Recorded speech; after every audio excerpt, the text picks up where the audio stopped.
Hey everyone, do you need a big audience to release a book like mine, Unicorn Team?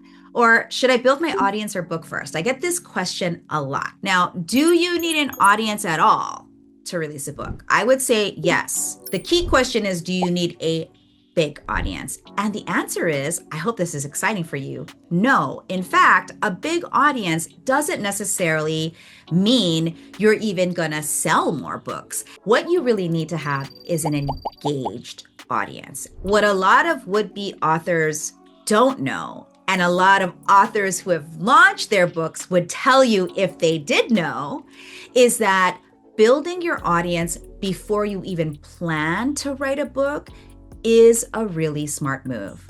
Let me tell you what I mean by that. Let's say you're watching this video and you're like, Jen, I always wanted to write a book, especially a thought leadership book, because I have a lot of wisdom and I have a lot of expertise. And I really want to become like Brene Brown or Malcolm Gladwell. I want to be seen and respected like that. I just don't know where to start. And there's always these confusing questions about like, build your audience first, write your book first. Or write a great book, your audience doesn't matter. Let me say this, and this is what we talk about in the Thought Leadership Collective, which is my incubator to help thought leaders like you actually do both at the same time. The key is that if you have a book in your mind and you know that it's going to take you probably minimum a year to get that book out, especially if you're thinking about self-publishing and assuming you're not going to use AI just to do the publishing, and then or you're thinking, I want to get a publishing deal.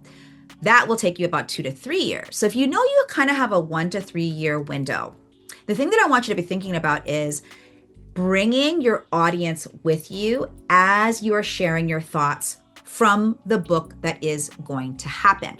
So what do I mean? So for example, your book, I'm assuming you want to write it based on something you know, right? Based on stories that you've told, research that you've made, frameworks that you want to share. And a lot of times we think of that through the lens of selling a product, right? But when you think about building an audience around your thinking, which is what a thought leadership book is about, you have to share your thoughts before you write the book. And what's crazy is, just like YouTube, which I'm sharing with you right now, people buy curation, not just creation. And so what I mean by that is, if you're worried, I don't want to give away my best stuff before my book comes out, I think that's a mistake. I think that you should, every chapter you think about writing, I think you should share some of what's in that future chapter with your audience now. Because the curation of all the chapters when the book finally comes out will be kind of like the one thing that they can go grab and see everything together. But all the content pieces that you share on thought leadership platforms like YouTube, LinkedIn, and Substack will allow you to grow the right audience for something they're already interested in and enrolled in. And then they're like not only wanting to buy your book when it comes out, but they are enrolling and rallying and inviting other people to support your book launch too. When you ask, do I need a big audience? My thing is, no, you needed a pre-enrolled audience. You need to let people know, I'm having this book come out. I don't even know when it's going to come out. You can even say that. You can be really honest. I think I'm going to have a book out in the next 1 to 3 years. Here's the topic.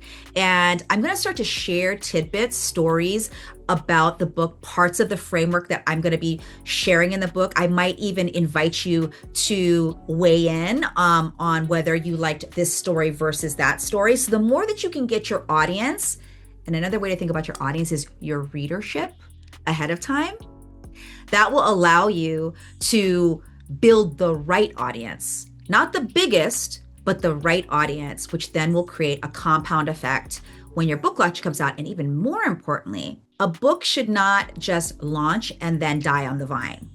A book's job is to, if you really want to be seen as a thought leader, because like think about who I said, Brene Brown and Malcolm Gladwell up front.